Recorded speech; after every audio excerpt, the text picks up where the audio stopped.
Ready to go. Ready to go. Same glasses. Bob, Stu's busy talking. It's properly. Let's crack on without it, mate. Expect broccoli on. Already.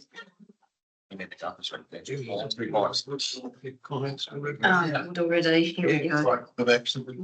Nice, Stu. Right, we'll kick on. 26.4. Kaimoana Hotel updates. Gordy. Thanks. So this is an update on the Kaimoana Heihe River Park project. We've completed stage 1. Council will know. We have stage 2 contract for that to sign. We just wait building consent and some geotech reports to finalise before we commit that. Which should be, I've been saying this for a while, should be in the next week or so. So it's unlikely we'll meet the 30th of June target, but we'll see how we go. So I guess the main part of this report is that stage 3, which was intended to be a ramp down to the river, has proved quite difficult construction wise, design wise, sort of heritage, just about everything wise. So the VCB have recommended that we don't proceed with that project. So it's just council sign off that stage is to proceed with, then we'll just finish with the viewing. Yeah, that's it.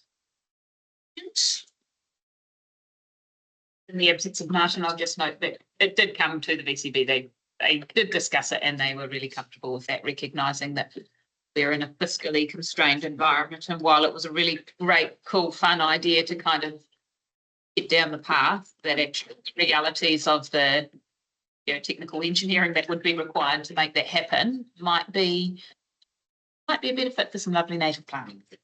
Like meter piles or native. So will you money left over or you're just not going to spend? No, we spend what we've got. Think some more. Yes. Yeah. Anybody? Anything? No? In that case, do I have a motion for A to D? Sure. Yeah. Bob? All in favour? Any against? Carried. Could have done that before lunch. It's quite Sorry, Gordon. Thanks, Gordy. David, that we've got some comms to note just reasons why and Yes. what it will look like at the end result. It's still going to be amazing. Yeah, awesome. But prudent. Prudent. Sure, isn't it, Dave? Yeah. All right. Out and glad. 26.411. More town centre projects. Good afternoon. So we're back. We're about to embark on this town centre project again. And this is for this council to consider whether we progress by proceeding with a high level detailed concept design and investigate the Northwest Precinct, including civic facilities. And I'll take the rest of the paper as read. Any questions? Just add one thing in here.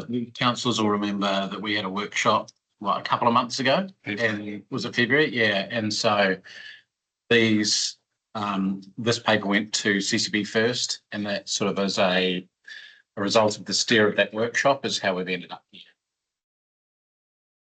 That's it. Yeah. Just noted that in the board meeting, it was discussed about us not excluding the town centre itself, and that's why we've added in the part about adopting the design guidelines, so that private business owners will be enabled to progress upgrading their facilities as well. Versionary, is it? When are we going to start calling it the CBD is my question. I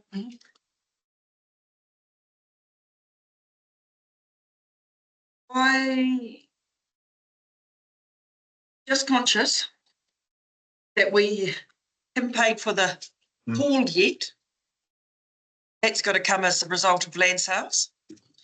And to start going down this road is going to need, I understand that this stage is not actually the spending of, but I'm just conscious in order to do any major development, it's going to take a fair chunk of money. And I don't know, I'm nervous that is going to happen is that we're going to end up going down the delay path, which is going to end up possibly with not the right outcome. I guess I'm just fiscally nervous in relation to this. And I understand, look, I'm the first one to say that something's got to happen, but I have my reservations as that we can actually audit. And then I guess on the flip side, can we afford not to? I don't know. I just need someone to talk me down, please. Because I'm nervous about the financial side. Do you want to maybe just break that up into some chunks? Because there's some quite different aspects in there. So maybe if we could talk through the roading part first, which I know is not really your purview, but ties into that, and then civic facilities part, and then the bow tie part, just into manageable chunks. Okay, I'll start and then Gareth will want to have a turn as well, I'm sure. So what we had the workshop a couple of months ago to the steer we got out of that is look at the things that council have control over. So namely our land and things that we offer to the community. And so the focus, and it doesn't preclude the rest of the town centre, but the focus for this part of the project is around that northwest precinct and what's known as the bow tie, the big fruit sort of working all the way down there. Just noting in B as well, it's for us to do some work and present back to this table for consideration as part of the LTP with all of the finances you're going to be considering and what you're going to invest there. That was something this council decided about 18 months ago, was to put a bit of a pause on everything so we could take a breath, finish some of our other big projects, get some of these sales underway to see if we could prove the concept. And then to be able to bring it back for consideration in this LTP. The council did put a couple of $100,000 in to be able to prepare this for the LTP. So we've already got the funding to do that, plus all the money that has been spent in a number of different concept designs before. And essentially we'll bring to this table what that will look like, a high level sort of detailed concept to form part of the LTP with some costings. The roading in there is that we've potentially got an opportunity to be able to bring that forward a little bit and realign that road that's sitting there. And we're just working with some funders to see if, that is achievable, and if council does give us the steer to go up that road, we'll continue up there. But essentially, that would be one of the first things that we could achieve to help develop that northwest precinct, is just realign that road, and that's going to maximise the land that's there for us to look at too. And then the next bit is looking at all of the designs and things that we have done in the past, and we did have a number of different strategies and stuff looking at our civic precinct, our civic facilities. Like we've got a bit of a library strategy for our community underway, but we've also got a few strategic documents around what we need for civic facilities and how we can maximise that. And as council knows, those buildings are coming under pressure for our own growth in those areas. So we are going to have to do something with those buildings over the next little while.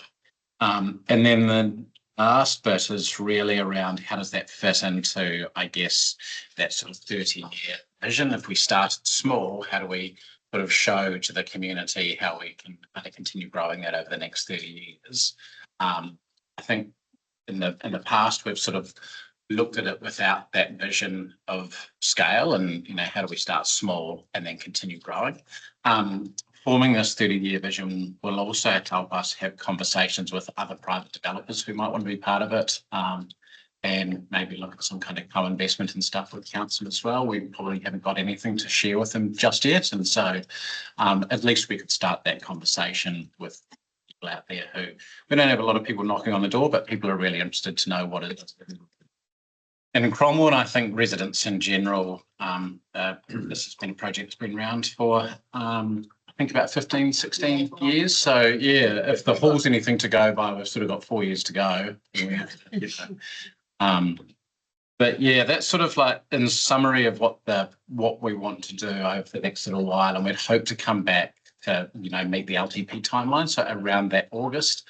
And I think in that period we'd probably have to have a couple of workshops with council and the community board. We'll have to work sort of in quite close step with this as we do sort of develop that we want to financially consider as part of this LTP. So yeah. something as big as this, with such a big budget, I know it sounds wrong, but should it come to council first to look over before community board and not the other way around? Because we could end up being trumped arguably by what Passion for Cromwell might be, when really it's a bigger issue than that development there. Secondly, I love the idea that we're engaged with stakeholders.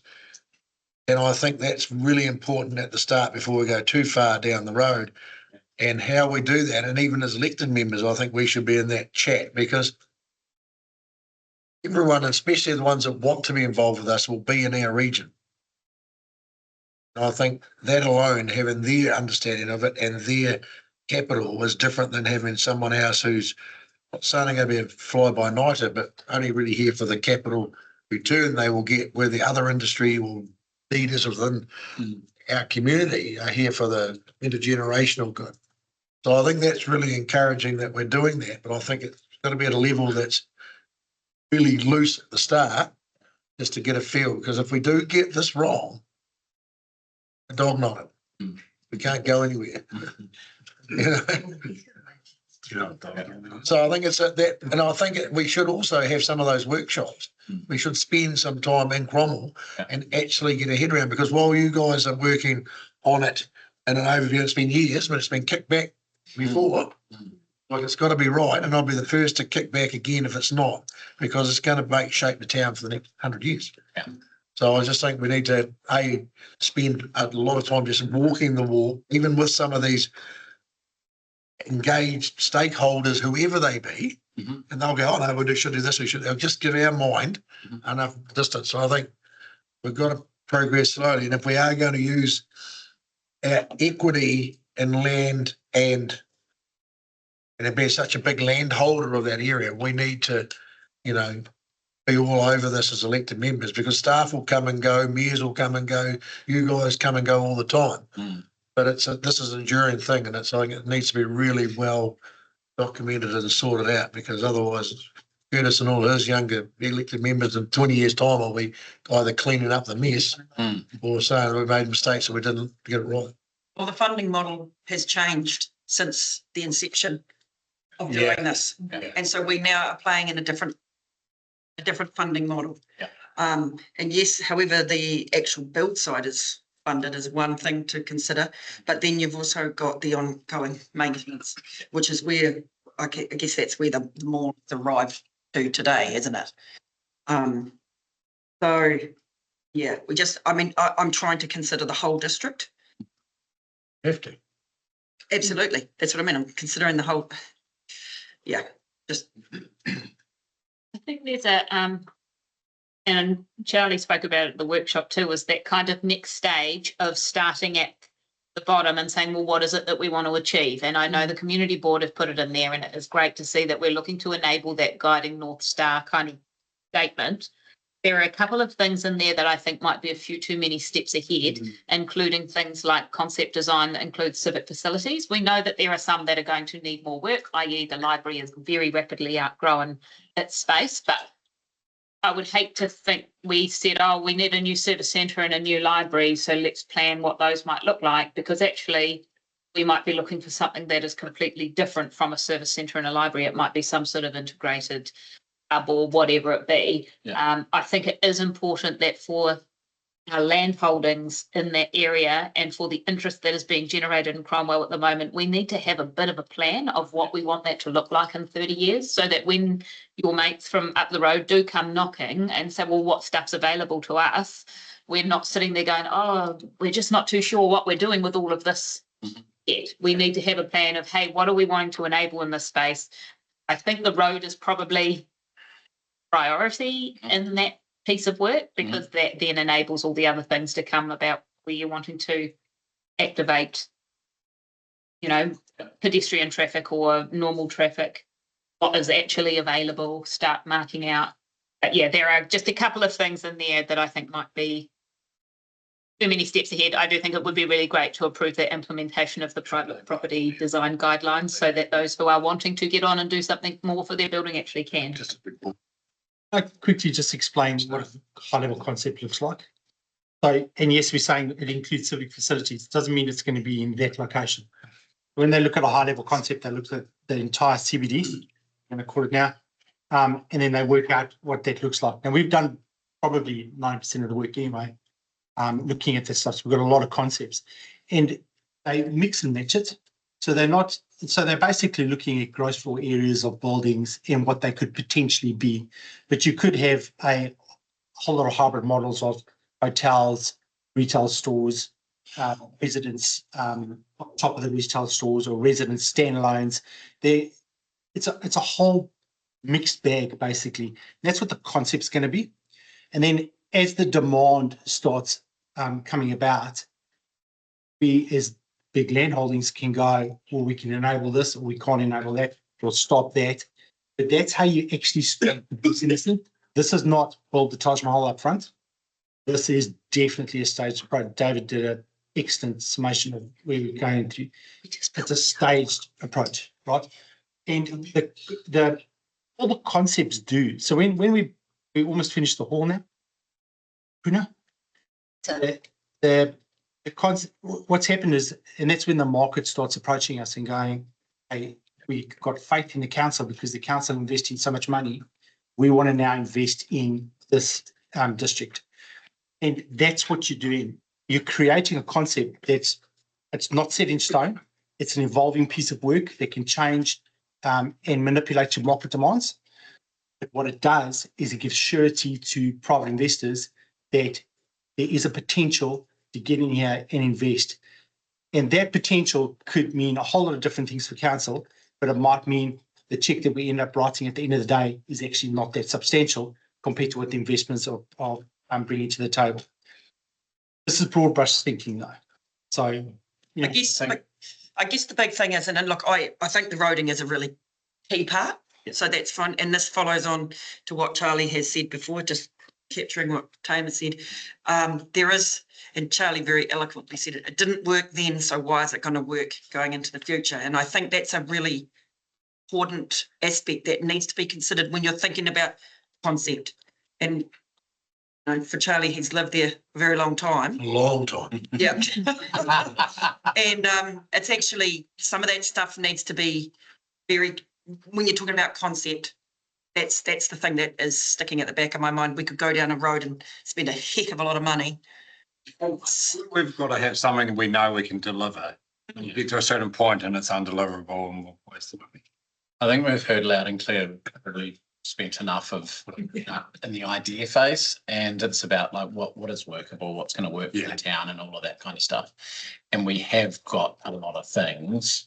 I guess this gives us the direction to create some focus with that 30-year vision to start having more conversations here, and maybe 2 workshops, it might be even more while we head up to the LTP, just to make sure that we are keeping connected on this as well. In a roundabout way, you're starting from the inside out, aren't you? Yeah. Like it's a different.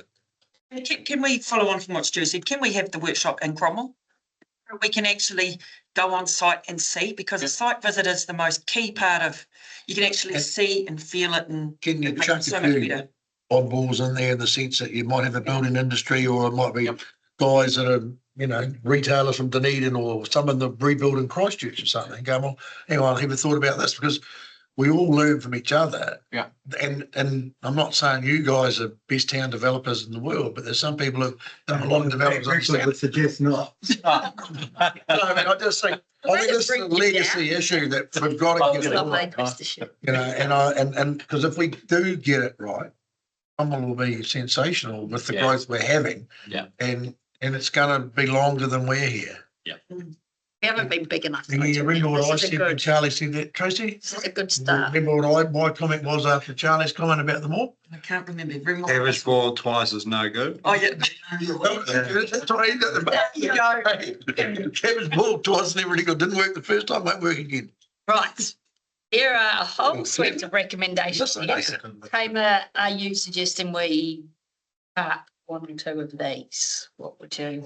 Just before you do answer that, one of the pieces in there, there's a page on just having a bit of a project team set up, and Sarah, you've been part of the new sort of project design of working at place where Sarah's been, I guess, community board and council member on our operation model of the hall, and we're proposing a similar thing here where we would have a community board rep and a councillor as part of the project group as well. So I don't know if you wanted to have that discussion, we can bring a paper back next month for that, just for consideration, but I just wanted to draw your eyes to that. Workshops with us and community board at the same time is great. If it's going to go to the meetings one after, that's great. But the workshops together, you're right. You don't want community board doing something in isolation and coming here. It's a different lens. And interested in speed as much as anything else, being on that same page and talking that through. Yeah. It's much better. Yeah. Can we be the lead on this? Yeah, It's good enough. technically you are the lead because the decision rights best We with can't do council, but digitization has changed how this was previously planned. But council is the approving authority, the Yeah. authorising So I authority. guess it's in the chat. No point in us reworking stuff we don't like if you know, hey, like, is what you're getting at. Well, I just, like, the risk is that the Cromwell Community Board of the day has a really emotive passion for what they want today and rush it through whatever we do. Yeah. And I guess I'm not saying we're more enduring, but ultimately we pay the bills. Yeah. And usually we're not too far apart, but we did see with the hall that they wanted other things that maybe we wouldn't have been an appetite. So I guess with something as big as this, because it is a big piece of work and it's big money issue, I think we should be really at the forefront of those discussions with the community board rather than the other way around. So just how I feel, because it will affect the value of Cromwell Township forever. It's important that we have something that is enabled by the time frame to get to the long-term plan point, because that is the really important decision in terms of submissions coming through from the community, because they have previously told us that they wanted this work to proceed, but the landscape has changed quite significantly from them. But I suspect a lot of the sentiment won't have changed. In terms of the governance group, I'm quite comfortable with that project structure and framework, but I do wonder if it is worth elected members having a think about who might have the capacity to contribute to this, because it's going to be significant, and maybe we need to go away and have a wee about that to work through who's going to be the most appropriate person from this table, and then the community board same.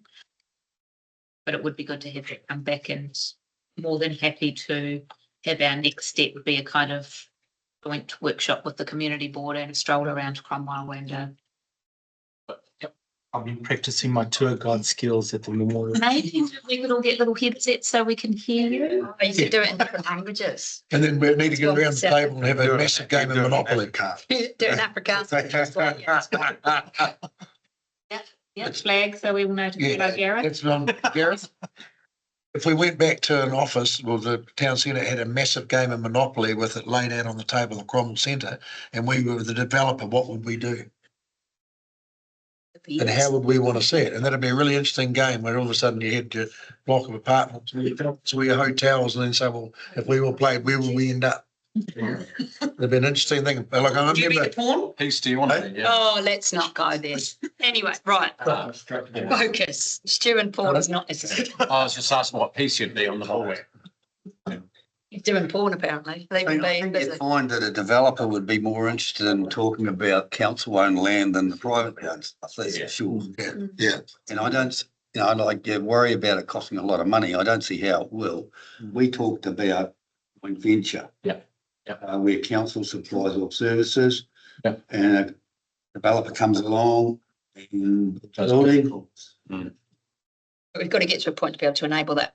We've got We enough need to get to places a do really pretty soon rather than later, because at the end of the day, it's been going on now for 30 years, and I'm looking here at a 30-year concept in the 27 to 37. So that'll be into 70, 80 years before we kick it sod round. let's take cues of your age. it. Still getting them all. He's got a point. Absolutely. You got a very good point. Resolutions, is there something Are we you, taken out here? A, we're happy with. B, we're approved that staff investigate options for council owned land, including Northwest Precinct, and a high level detailed 30-year concept design for inclusion of the LTP. Are we happy with B? Yeah. Okay, so C, approve high-level detailed concept design includes necessary civic facilities. Are we happy with that staying in there as is? Do we need that? No, I don't think civic, No, No, No, take that out, so we take C out. because they can be That isn't- morphed into something else. You're comfortable that's encompassed in B? That's taken care of. All right, so the new C, approve staff to investigate and cost road realignment on Murray Terrace and the Barry Abwanga Drive intersection. Are we happy with that? Yeah. It's got to happen. And are you going to bring that back to council? Bring So the maybe we report back. just want to, there's no point in you just investigating and figuring them out. And bring Can it back to we council, amend that? please, at the end of that. If there's other stuff going on that road front, does it need to be separate to this? Those other funders or? Once we investigate and stuff, we'll know what we need to do and things like that. We'd likely have to come back to this table anyway. So is that going into D? To bring that back? Yeah. Yeah, you got that one? Add it, yeah, to the new C, yeah. Oh, yeah, the new C. Up to Approves the implementation of private property design guidelines within the Cromwell Town Centre. You happy with that? Can I just ask, does it have to be Cromwell Town Centre or would it be across the whole district? Is it something that, Specifically with the It's- or is verandas. it specific? It's specific because Okay, they got that's the fine. verandas and verandas it's all and the part of the field. district plan. No, that's cool. We parking the old F for a while, adopts the project structure and governance framework. I We think you bring need to that back. adopt it and then just tell us who you want to elect at the next meeting or something. Oh, yeah, so you're happy with that and bring it back to us? And the governance group framework and notes, council will appoint councillor. You got that one? at its May meeting. Where are we at? Directs that governance updates be provided at every board and council meeting. With that, yeah. Can we add another caption there that the workshops be joint? And see, I just wonder, instead of G, that's quite a lot of reporting coming back to this table when we have an appointed person there, and I wonder if it might be better to, that G highlights that a joint workshop will be held Yeah. between. But that actually brings everyone on the same page, Shops are works are joints, workshops are joint. just on the, PCB. that part alone. That's fine. Yep, all workshops. Because then it gives everyone, because like if I'm out there and it's happening and you're not quite sure, then you're making decisions. If we have joint workshops and we have meetings or workshops and we make them in Cromwell, it makes it, that at the start especially, where everyone's really in the same hymnbook. The old H notes that the purpose of these recommendations is to enable the guiding North Star statement as per Appendix 1. we also put in there that you do a hunt for a place where people that are commuting to Wanaka and Queenstown, that they park their cars somewhere else. Oh, yeah. Parking. Yeah, you want that included as a resolution? Investigate long-term parking? Yeah. Yeah. Right. We add that in. Can we add that as Because a, what's going on at the moment is it's choking them all for Yeah, yeah. the concept. Yeah, yeah. Yeah. So would it not, would it be in the concept design though? Well, we but can if you investigate. want- if you We'll want come back to you with specific. options. Yeah. That You want is a- specifically? Yeah, it's an important thing. It's good to have it specific. I think in the part. it's accountable, then we ended can up come back. going, so, you know, where things are important, it's just good to have it resolved. The I directs Peter to do all of the good work. Can you put them up for us, one? Yeah. Thank you. I just wonder, is it worth having, see, we have covered off further down the financial considerations and the fact that $250,000 has been set aside in this year's budget for that work. Could we maybe have that in the resolution that that's the budget? Mind you, Nixon. Can we make it a 2-year budget? And it'll be assessed when we get to the long-term plan and then Yeah. that's factored in and then we've got the. This is the next step. You're gonna come in under So budget. we anyway? allocated in the 25, Yeah. 26. A minor point. Can I just Not over. mention as a minor point that there's a couple of places where it makes reference to the Big Fruit Reserve. I don't think the Big Fruit is actually a reserve, is it? So should we change that? It's not a reserve. It's a fee simple piece of land. We just refer to it as the Big Fruit Reserve. It's very simple.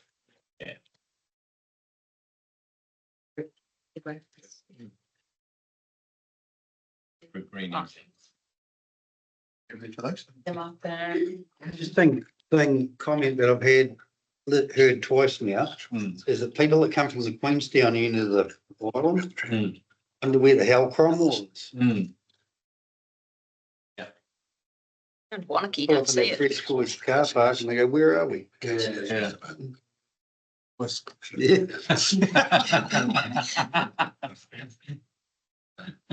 Alrighty, I'm not reading that all out again. That is something that just with the hall, Charlie, to your point, what, just all of the wayfinding, you know, getting down to the hall and then back up to the town centre and things like that. That's something we've sort of been having conversations about too. So, yeah. The newly formed A to J. Do we just want to be a little bit like, it's not 250 for the whole town centre as it is for the stage, so sort of the concept planning. 250 Are to you build not- a mall. Oh, I say, well done, go right ahead. thanks for everyone. Brilliant. And change. That's for the rest of this. Happy with that? What does that mean? Concept plan and investigations. Oh, yeah. And As your financial year. When's your financial year? June. June, June 30. So you're saying you got So a is it 24? 30th of June, you got a month and a half to spend Says 250 grand on concept Well, design. we've already started the process with We've already spent. coding to realign the thing which QP and his team have been We'll be working on. carrying some of it forward to next Yeah. year. And we've Starts. that as well. Hence why I said we should make it for a 2 year, 250 grand for 2 years. Apply A to lot the of best money I can to- avoid It'll ourselves. take that much money though. It'll take that to go through concept design and all that. That's a lot of money. So That's what's, if we can do it for less, Stu, we'll try. Well, But that's what's in the No, budget. when we do it for less, it'd be a great thing. Santa Fe upgrades if it goes over, I think. Yes. Back on task, please. A to J in front of you. Does anybody have any issues with what is on the screen? Just check it was to the main meeting, eh? Yes. Okay. All happy with that? Do I have a mover? Drew? Yeah, and Charlie? Yeah, Charlie. All in favour? Yes. Carried. You continue the good work. Thanks. It's like we're British. I'm still doing it. And I go, One more. Let Maria do this one. Don't steal her sunshine. Right, 26.4.12, the play strategy, Maria. Okay. So you might remember at the start of this project, we talked a lot about the past, the present and the future of play. And I think after all of this work, we got a good steer of where the future of play in Central Otago is going. This report seeks approval and adoption of Central Otago's first play strategy. I'll take the report as read. I do just want to note that the strategy printed in today's agenda includes track changes. The formatting appears a little bit untidy, but when they're approved, it will all present cleanly. I guess the most important thing to note here is that the adoption is not the end of this work. An action plan is will be under development, and delivery is going to require strong partnerships across council, community and sector organisations. The final play strategy has been informed. There's been 3 key inputs through this process. So mana whenua, through Okaha community, we had 12 formal submissions building on over 580 community insights already gathered. And of course, the Sport New Zealand Ehi Aotearoa and that technical input has helped to validate the work against national best practice. And that is to say on that really. That's it. Questions? Any questions? Not a question, but an observation, really. I had a read through this, and there are quite a number of references to Tirau, and where there's an English translation shown afterwards. It doesn't seem to be very consistent because some of them have the translation and some don't. I wonder if we could actually make sure that every single reference is actually translated as well, and that would probably do away with the glossary. There's actually a really good reason for that, and it's a good thing that you picked up on it. So what we have done is we've gone through and we've provided translations at the back of the strategy predominantly. There are reasons for it, but there's sometimes been changes. The main one is that we have been engaging with mana whenua through Kaha on this project. they sort of fit strongly in the belief that it's important in some cases that Te Reo Ward will sit there and not have a direct translation, and we can then go and do the work to find that in the back of the strategy. Sometimes it's not appropriate. We do need that translation right there to give the context straight away, but it's actually it's an educational thing. We've been selective about which words to do that for, so it's not too overwhelming. And the idea is to sort of to take a community on the journey with it being too much. So it's not random, but I appreciate that it may look a little bit random. Just for the activation phase, which is next, so we'll be putting some stuff through the LTP, probably in a ward-based way. So some money to decide, and then that goes through the LTP and approved, then consult with the community on what they actually want in their money, if you know what I mean. So that's the way we'll probably approach that. Questions, Colin? Nothing? Getting sends them up. No, in that case, receive the report, accept its significance, and approve and adopt the 2026 play strategy. I'll move that. Second, Nathan? All in favour? Any against? Carried. Well done, Mary. Can I just note, please, David? So you can, your worship. This is Maria's last time presenting to us at council in her current iteration, because she is heading away on a marvellous adventure, and we do hope that one day those winds will blow her back in our direction. Maria, you head to But us. we wish you all the best, Maria. We have thoroughly enjoyed watching you progress in this role. And the success you've had both locally and on an international stage, and also the awards and the recognition that you've gained through this, and the shining light that you've shone on the Central Otago district as a place for play. Everything from talking to Stu's dad about play in the Money and Toto 113 years ago, or however long it was, right through to bringing Stu's dad. bringing play advocates to our area and showcasing everything that we have on offer, and we really appreciate what you've done for the community. Yeah, that's a big loss. Yeah, Well, We'll put up with Gordy now. yeah. Still. It's all right. I'm like a boomerang. I'll be back. Brilliant. Good to hear. All right. Yeah. It's actually made up. Who's next? 26.4.3 Gear Avenue Trees, welcome QP and Gordy as well. Cool. Thank you. I'll take the report as read. So this report recommends the removal of around 80 London plane trees on Gear and Barry Avenues due to ongoing significant footpath damage that cannot be sustainably managed through maintenance. Retention options are materially more expensive than and carry ongoing safety and asset risk. Given the full cost information available, staff recommend proceeding without consultation as provided for under the tree policy. The Cromwell Community Board has resolved to support the removal, revoke its earlier consultation decision, and has directed staff to prepare a planting plan and cost for future consideration through the long-term plan. That's sort of the summary of the report. This is a little bit, I guess, bittersweet because these trees are absolutely stunning. It's a beautiful tree-lined street. They have huge amenity value, but at the same time are causing irreversible damage and very costly damage. And it may be more appropriate. Our recommendation is they are replanted with a more appropriate species. Any questions? Tracy, David?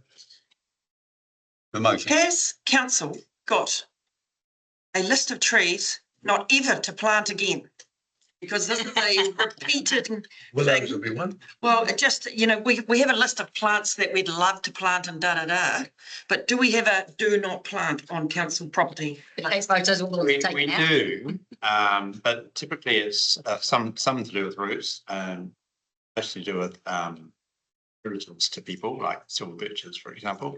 But I think how these were planted is the issue. Like, it didn't have root guards and things, so that's what's happened. So now, more modern thinking and all the rest of it, they're 45 odd years old.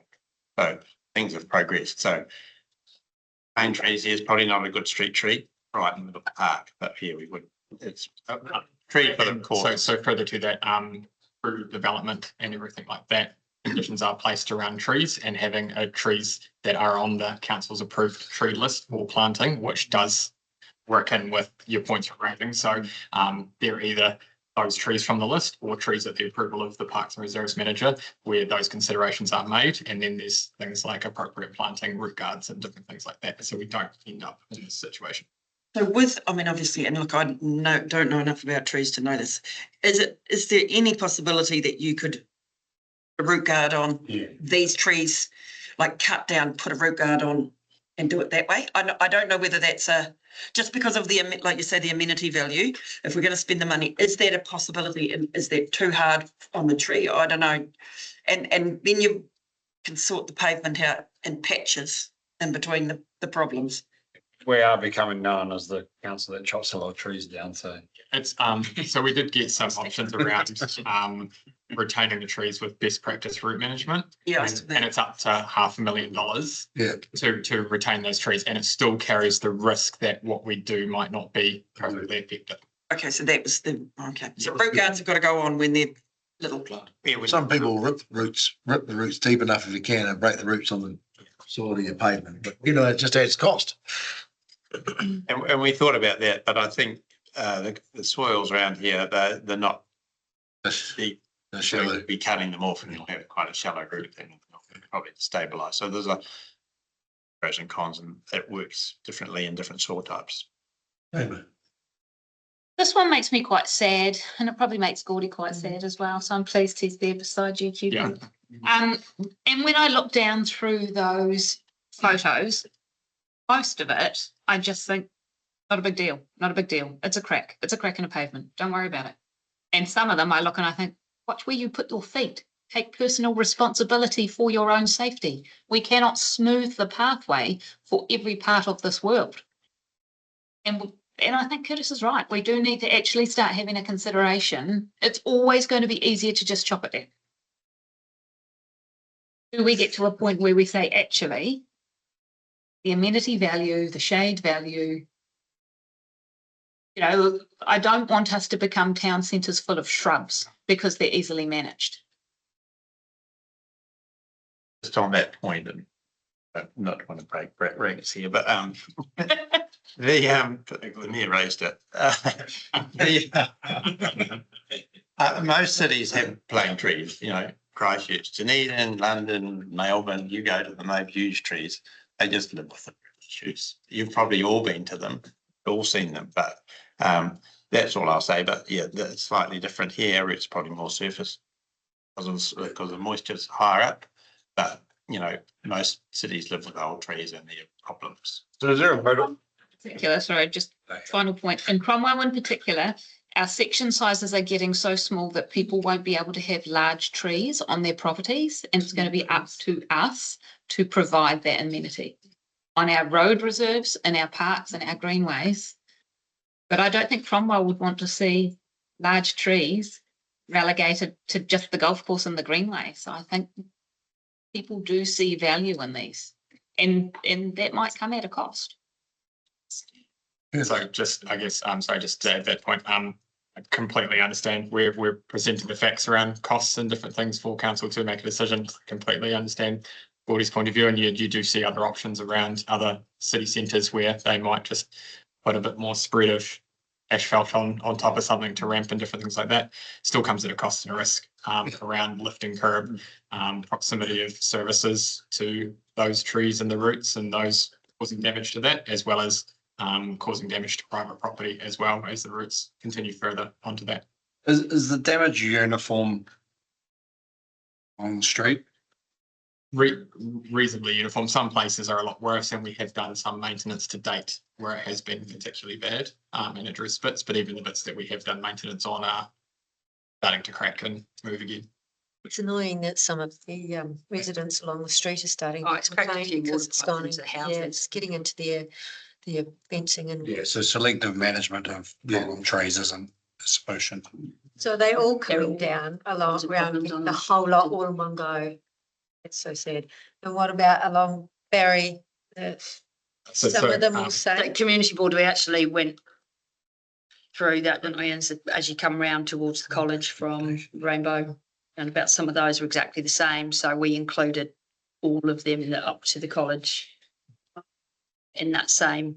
But there's no point coming back to the table for 4 more trees next. It's the same issue. Now setting a precedent though.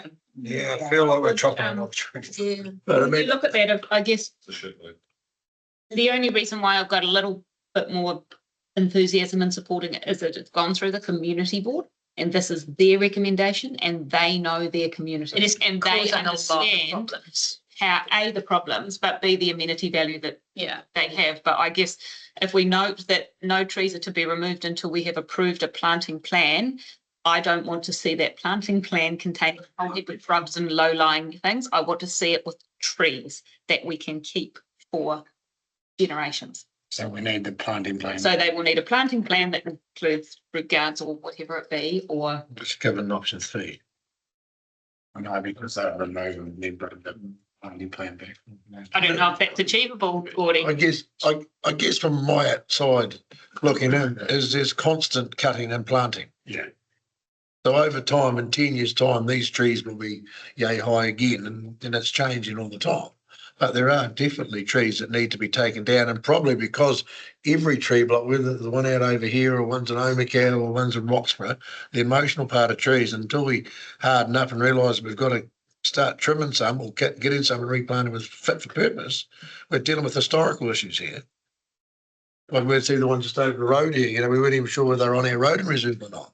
So there's a lot of work that's going to be done in trees. I'm also conscious that there's lots of places in Central Otago outside of our main areas that have no footpaths at all, that have been asking for footpaths.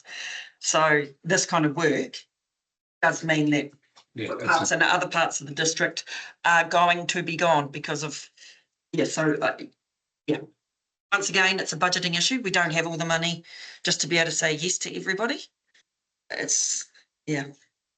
But there are a lot, it used to be a treeless society and now we've got a lot of trees. It's just a cost of us to do business. Is there a requirement on council to replant them for any other reason apart from amenity? So we have a tree policy. We have a tree policy, 2 for 1, isn't it? Yeah. So we are required to replant if we chop them down. Yeah, it doesn't have to necessarily be in that location, but yeah, for every tree we chop down to go somewhere else. Just also the report talks to the timing. So there is budget available from a road perspective to undertake this work in the 26-27 financial year. However, there is no budget for the replanting currently, which would be a year 1, be the intent in putting it in year 1 of the LTP. So that did follow the removal. But no, that is still subject to council approval. So we're just highlighting that as well. But it's through the board, it was decided around bringing and having that planting plan improved in principle. So that should be communicated before the trees come down. Subject to funding. Be replaced with. Any more questions? I was just going to say, well, that would be, in terms of the community, it would be good for them to know that we have got a planting plan in place so that they actually know, because they love trees. And so if the trees come down, they know it's going to be replaced. And need to know that, I think. I guess the difficulty with replanting where there's old trees and stuff, the root's going to be there. So we're going to have not be as many trees as there. And be sort of site specific, but we'll, I guess, try our best through that. But if the tree policy is 2 for 1, doesn't mean they have to be replanted there. No. Because I agree, like you're going to have some major issues re-establishing trees. Yeah. Where those London plains have been. And we need to put irrigation in there. Yeah, I'm just getting at Tracy's point, the equity around across the district. Like this is a problem that needs addressed and fixed. But then we're also putting more money back in the same area when, as Tracy's alluded to, the roading budget needs to cover the whole district. So when it comes to replanting in a tricky environment like that, it's going to be expensive. I sort of go, do we replant? Yeah. Why would you replant? Well, I mean, at the end of the day, if it's going to keep continuing, our roading budget gets shorter because most of the work's in tree maintenance and your footpath renewal. You forget about footpath renewals in Lowburn or other areas that have been trying to get footpaths. The removal of the trees and the fixing of the footpath is the lowest whole of life cost. Yes. Option here, and the removal of this is in the benefit of roading and ongoing roading maintenance and footpath maintenance and renewal going forward. Replanting of the trees would be getting supported by parks for that, and parks undertaking that bit of work, and that is where there's no funding currently put aside for that, but Replant, okay, right. Can I ask, Gordy, you'll be able to answer this. Are those trees too big to be picked up and, no, they're too big to be picked up and moved out somewhere else? They're pretty big, aren't they? They're halfway into people's So you wouldn't houses. get enough. You won't get those. There isn't enough room. Any more? Yeah. Questions? Chair at community board table, and it's not an easy decision because you're right, it's the avenue that goes through the middle. It's What's the, I mean, It's a what's big the, deal, I mean, that's but- one stretch of road. We've got a heck of a lot of roads around Central Otago. Where else are we going to start seeing this coming? Is there likely to be more? there are odd locations where we do have trees that do cause damage to the footpath, and sometimes people have planted trees in their front yard that didn't necessarily go through the council, but it's pretty isolated. There isn't, I can't think of a tree lined street with this level of damage or risk of damage in the coming years. perhaps more exceptional. Clearly, I'll be downplaying it. No, well, somebody I've mentioned, Omacow Main Road, but it's not footpath and something, it's the highway, and there's a street in. Streets only on the stadium. Yeah, totally, that won't go into the That would stadium. come out. So, A couple of sorry, just to clarify with the tree policy, there's no obligation to replant along Gear Avenue. No, but we have to put 2 trees for everyone somewhere. Doesn't somewhere, but what I'm getting at is I don't want to be spending a lot, well, we're going to have to fix this issue, but then we turn around and the Cromwell community and the Cromwell Community Board are crying that we haven't spent money replanting because they've lost their amenity value, you know? It's still, we'll deal with one issue at a time, and the tree replanting is a completely separate issue for Gear Avenue, and whether it happens or not, they've got to understand that it may not happen in Gear Avenue if the cost is prohibitive. I guess when the recommendation is you need to see a replanting plan first, so we're going to do that. Yeah. And I guess come back to the board and the council about this is what it might look like, or this is impossible. Let's see, notes the community board direction and staff to prepare a planting plan. That plan could have 3 trees on it. Would it? Yes. That's all they've asked for. So around that area also, there's plenty of green space. So if you were wanting to plant on or around Gear Avenue, there's actually a lot of green space around there that you could put trees on that are not close to And that's houses. what I rely on the experts. Yeah. I just And know it's the whole of that Gear Estate second, you know, all of that to, establishing young trees where there's been trees before is very hard, so. it's a lot of green space. Yeah, no, I'm just making, I just hope the Cromwell Community Board know that it may not be feasible. Yep, and we'll work through that and work with the board, but from the feedback we received from the board is there would be appetite and for trees to reline that street in some form. So we need to work through what's the options for that to bring back to the board and council, which we'll do prior to the removal. Any other discussions? Recommendations A, B, and C. Conceive the level of exception level of significance, agrees removal of approximately 80 trees from Berry and Cromwell. Part of the 26-27 roading budget, notes the Cromwell Community Board direction of staff to prepare a planting plan prior to the removal. Is it already happening, no? So I'm, An estimated cost. I've just got a question. Are we actually agreeing to the removal? Yeah, that's exactly what I was going to say. Well, that's what we're voting on. You don't have to. I mean, if there's a majority around the table, it's council's decision to direct us. Yeah, I'm just thinking that the discussion that we've had so far is that, you know, we see what the plan says and then we decide to make the decision after we see that plan. That was a replanting, wasn't it? That was a replanting or taking the trees out. The replanting plan. Yes. So we'll be parking it. The challenge being QP has money in the budget now to do the removals. There is not money in the budget now to replant. I mean, things of Gear Avenue, people want the trees taken out, they have to pay the price of not having trees. Yeah, that's where I'm They're coming. paying the price of repairing them all the time. So it's- that's how they balance it they're out. Quite happy for those ones. It's the people that don't live by the trees that will miss them the most, probably. If you live by one, you're sick of it now. If you drive down there, it will look quite differently if you don't live next to them. That's the amenity for everybody else. So than the direct residents, I think. It's the Well, it's where we're at. Received the level of significance, agrees the removal of the trees and notes community board direction preparing a planting plan. That doesn't necessarily mean to say that they'll be planted back. Correct?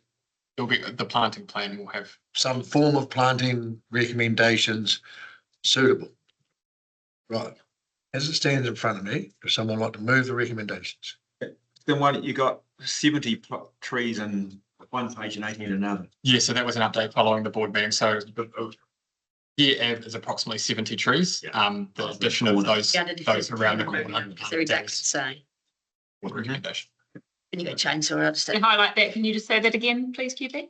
So The the original, board recommendation, is that what you said? yeah, sorry. Thank you. Came from us. Yes. Any further discussion? I'll recommend it. I'll move the recommendations A, B and C. Charlie, second it. All those in favour say aye. Aye. Those against? Roger Lloyd. Carried. Thank you. Next, we go on to Little Valley think we must have fake trees by now. 375. Plastic palm trees, please. Probably native. Peter's back to 80 you. plastic forest trees. Yes, so this is the CapEx report for Little Valley Road deck beam replacement project. I'll take it as read, and is there any questions? But I should have I'll say a staff member of mine who was a I thought the work that had been done up to date was exceptional.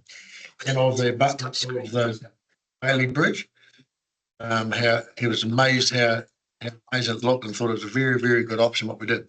So it was very positive. Very critical person of council, but amazed by the quality of work.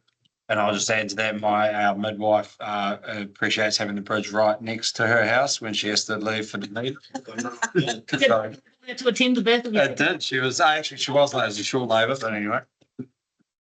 All part of considerations around why that was the preferred solution in the end, just as Charlotte. opposed to the 10-kilometre detour. I want to keep it. Okay. Yeah. We won't be allowed to. NZTA are asking us when they can have it back. Yep, the one. So is there any, the piles thing, they've got to go too? So there's pole strengthening to be done. No, on your temporary Yes, bridge. they do, yes. So there's no way, there's no give from ORC. They have to be removed. You had to return the river to what it was before we started. If they want an air monitoring station. I was thinking that, but you said it. In the, Taken up in bills the today. CapEx, what page is it anyway? It says the scope, you've gone to amber in relation to the potential variation to include some of the pole strengthening works. My question is, will this be considered within the contingency budget or is it going to be? So there is a complete separate budget for pole strengthening for next financial year to kick in. So we're just looking options for efficiency around the current contract that we do have, if we can include that. Because, well, there's a Valley Bridge, how much of the pole strengthening would need bridge closures to be done? So we're working through that. What is coming out from the engineering design of that is potentially not. So we'll be looking at packaging and putting that piece of work out separately. But we're just working through what's the most cost effective and efficient way of delivering the pole strengthening portion of that bridge. Okay, and as far as what you guys anticipated from what you knew prior to starting the project, is it heading in the direction that you thought? It hasn't nothing too scary's come out? In the last week, so the last of the timber elements were removed, and there is some flange caps that we had contingency in the budget to do a gold seal application, which is basically a recoding of what was there. What's become apparent is the basically degradation of those flanges, which is just there's the beam and then there's a cap welded, a plate welded on top of it. They rusted more than what a gold sealed application would be suitable for, so we're having to replace those. From a contingency budget point of view, that's fine. It is eating into our contingency timeframe though, and the design and installation of those, replacement of those. So from a budget point of view, it's fine, but yeah, it does lead us into the sort of nearing the end of contingency timeframe was. So we're just managing that, but there's no more elements to be exposed that carry that risk of potential, but there is always risk around events and different things that blow out timeframes. So just something to be aware of, but that just hadn't come through by the time we prepared this report. And I am correct to presume that all of these little time things that may be compiling on top of each other, you're keeping NZTA and all the other relevant bodies advised. Absolutely, yeah. Okay, cool, thank you. Any other questions, Tracy? B. Tracy? Anyone else? Right, let's remove the recommendation of the report. Really. Tracy, seconded by Cheryl. Those in favour? Yeah, it's carried. And we go on to road stopping, the adoption. That's page 378. Nice and quick from us. Those who've been on community boards have had us talk through this one. We're looking to adopt the road stopping policy. That is all elements that were pulled out of the wider roading bylaw, and they're the elements that sit with property. Over to you for any questions. Any questions? Service manager. Like to welcome through the community board. So with your permanent road stopping policy aligning with your significance policy, do you think that trigger? Significance and engagement in Yeah. the consultation. We don't believe so because it's reaffirming what we already do. There's been no changes to the operations themselves and they don't have all of those implications. So our assessment is we don't need to. Right, okay, because I would. We may need to consult on some of those individual stoppages themselves, but not on the policy. Okay, yeah, gotcha. Yep. Any other questions? Like to move, someone like to move the recommendations? Tamer, second to Curtis. Yeah. Let's see. All those in favour? Yes. Good work, thanks guys. Thank you.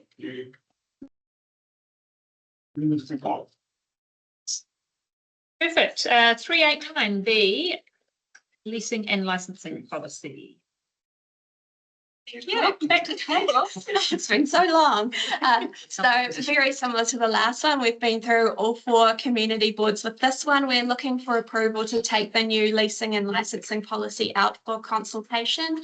Our consultation in that case will largely be targeted engagement with user groups, but we're going to open it up from some wider consultation as a whole. Those of you who are on community boards have been through this in detail. For those of you who aren't, we're taking the existing community leasing and licensing policy and adding some commercial leasing and licensing elements to it. And we expect minimal changes from a community point of view. So you've got, in your report, you've got governance and transparency. And then you say staff will make straightforward decisions. That's not governance. Yes. So that was my first part. And then I've got a few comments. Renewals are, I'm happy with renewals because it's already been through a process. I actually think all new leases should come through Community Board and Council. Correct, we do too. It was only when it's a straightforward renewal that it would not. Yeah. And then in the actual policy, bear with me. So this is in the, hold on, let's get to the right provision. This is in the assessment part. So you've got, and it works for the commercial lease applications for a 5-year or shorter, that's delegated to staff. And same with the commercial lease. So why would that not come in front of Community Board and Council? Or am I looking at this? We've got a lot of commercial leases, that's shops and the likes, that's for very shorter periods. And it's hard to bring to the board every time a shop changes ownership and new leases. So it's been in practice, always been under staff delegation. I get quite a few. How many across my- leases have we? There's actually a lot more than you think. Yeah, I'm probably signing a few a week. We'd have hundreds kind of thing. Yeah, It would clog up yeah. the reporting system if we brought it to community boards and to the council. I mean, it's just the reality that it's so much. Yeah, commercial problem too, because the shop owners would want to be in the shop Some and change. pertaining to sale and purchase agreements and. Takes me 6 weeks to 2 months to get through council, so it's been a big. So, I think about some of the leases and bits and pieces that have happened in the past that have ended up in disasters. So how do we, that's just par for the course then? I'm trying to think of, that might have been predated me, like. It would have predated you. Yeah. I can't think of any. Maybe 2 years. Some that predated all of the people that are currently at that end and this end of the table, and that I think that I'm trying to think of some, I think I can think of some specific that you're thinking of. But that is not how it operates at the back end anymore. There's a lot more consideration over that, especially around leases that have perhaps been terminated and then re-signed, that we wouldn't follow that as a common practice. So One of the other things, excuse me, in probably the last 12 months, I have spent a fair bit on our leasing templates and all of that kind of stuff, and sort of redone our whole suite. And so when we are re-signing people up to new leases and stuff, they are going onto our new template. So I think it's probably the process is a lot more rigorous. And we do have Duncan as well, and if we need to leave the council, we use our own, or we flick it out if it's a.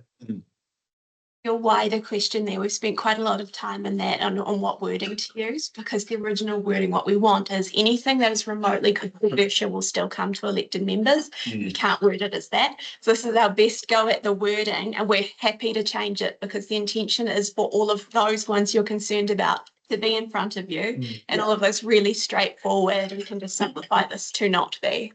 Okay, no, I've got much higher level of comfort knowing that there is some better processes in place to catch disasters before they happen. Yeah, and some reporting on the leases going forward as well. That should help you with That's that. probably a good add actually, as we have invested in some new leasing software. So, we're able to keep our finger on the pulse pretty. Yeah, I'm hoping to bring some reports in the next year to each board and council to give you an idea of all the existing leases and which ones are coming up for renewals. So you've got a bit of an idea and feel for your lease. Thank you. The Vincent Community Board's request that offsetting high energy and water usage, discretion in the policy, where does that, is that your staff discretion on those matters, or is it back to council? Community board and council discretion, depending on the existing delegations, with a file note on our end to say what criteria that was based on. Yeah. questions?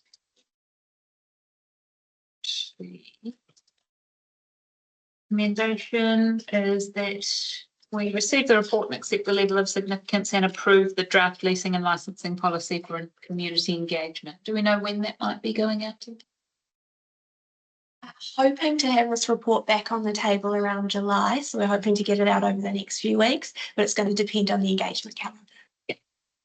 Perfect. Right, I'm happy to move A and B. If Curtis is happy to second those, thank you. All those in favour? Carries. Thank you. Thank you very much. We now move to the petrol cost mitigation report. And Amelia and Saskia, or are you going the other way? Just coming to Joe. Following the chair. Yes. Yeah. Litigation. Welcome.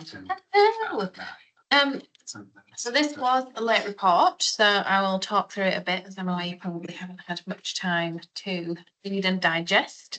So we were asked to have a little look at the impacts of the increase in fuel prices and what we would do for business continuity if these were to continue for a prolonged period or get worse. So as we're all be aware, we have seen one of the largest increases in fuel price, well, the largest one since Stats NZ started reporting fuel prices in 2011. So we have seen just in the last week that things look to be dropping, but how long that will last, couldn't tell you.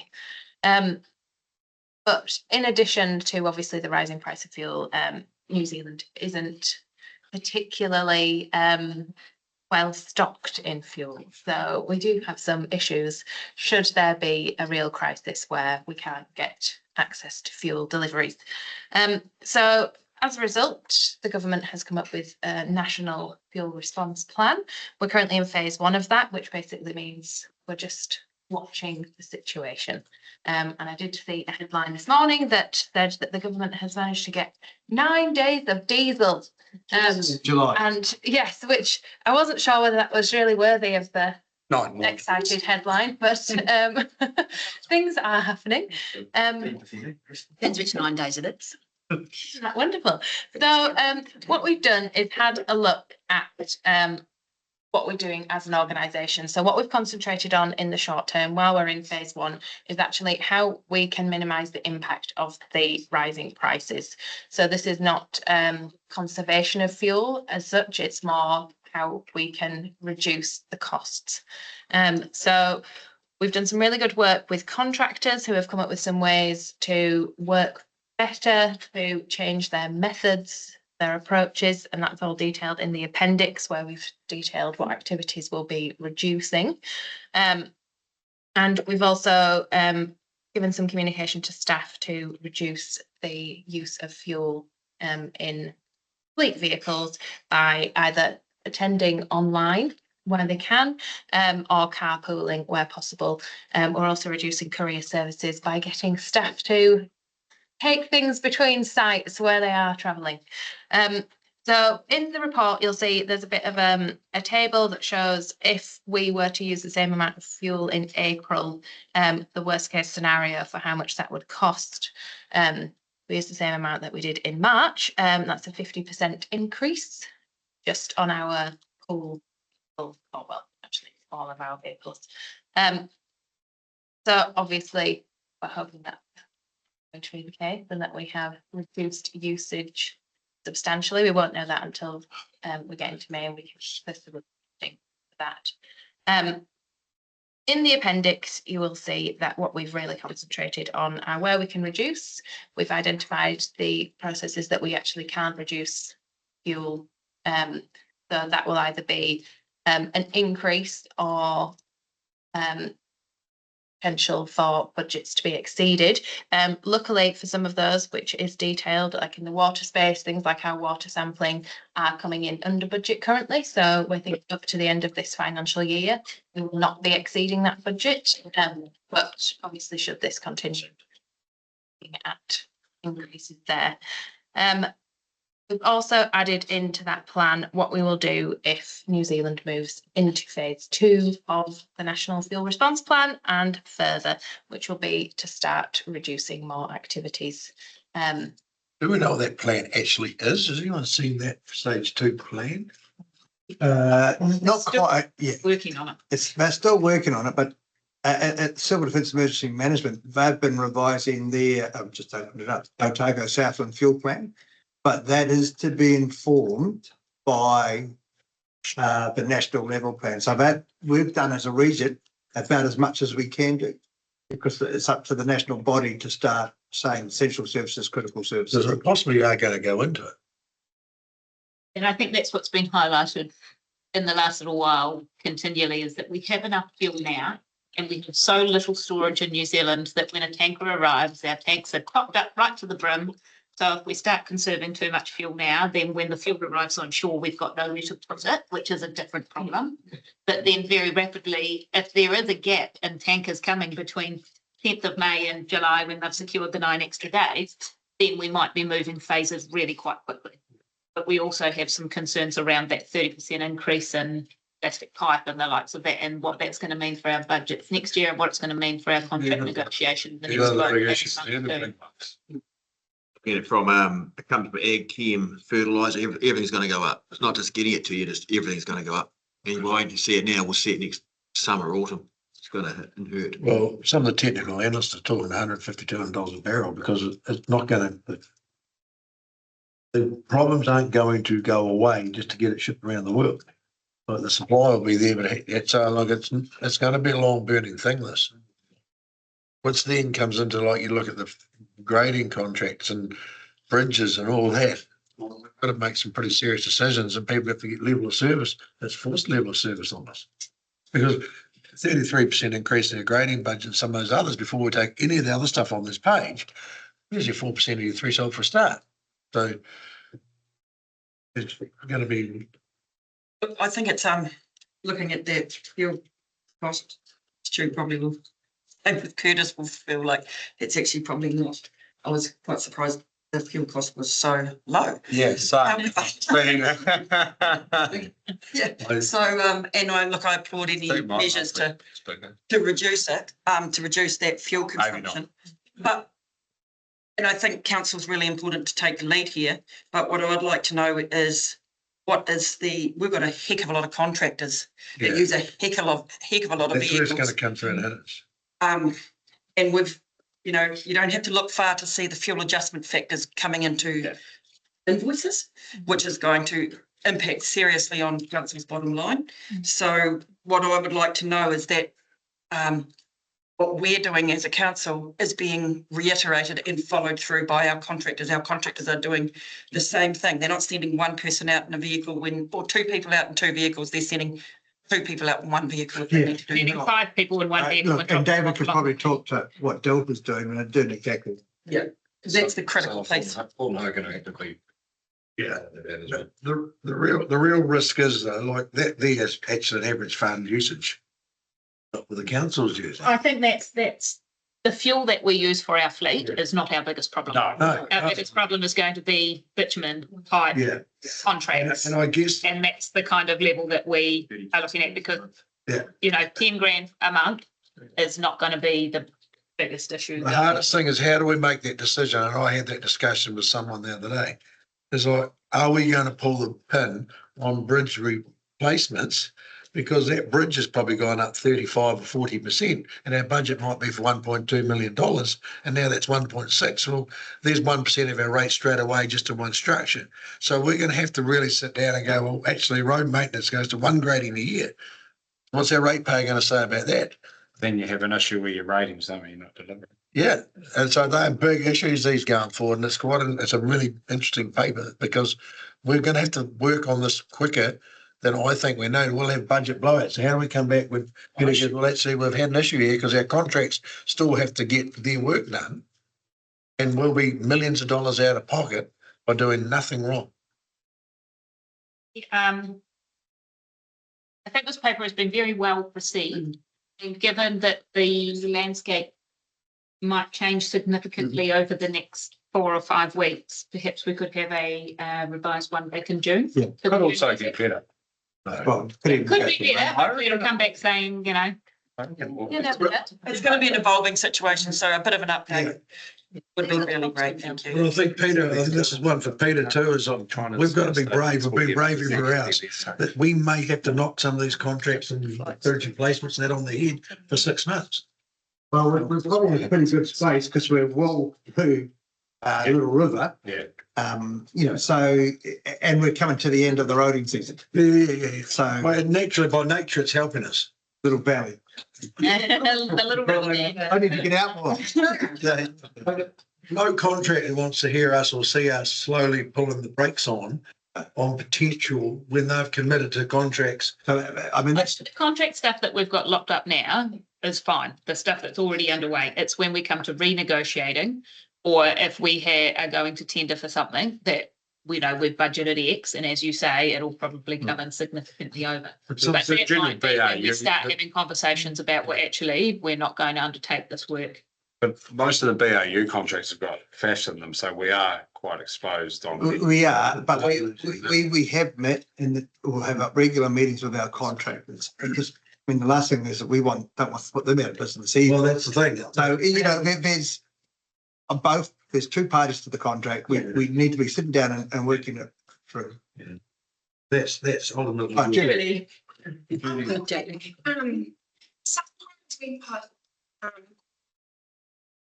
into encouraging our contractors to maybe look at their work methods to be more efficient, do things most effectively. When incidents like this happen, it actually sharpens their focus. So I think there is an ability for looking at their work methods to get more efficient. But the other thing is these kinds of things, not necessarily this one, but things happen quite regularly, affect their ability to deliver budget. And we always have to sit. It's a common thing we do all the time. We look at our programs and we sit down with our contractors and we reprogram to us. So taking into account what has the least impact, what can we delay. So maybe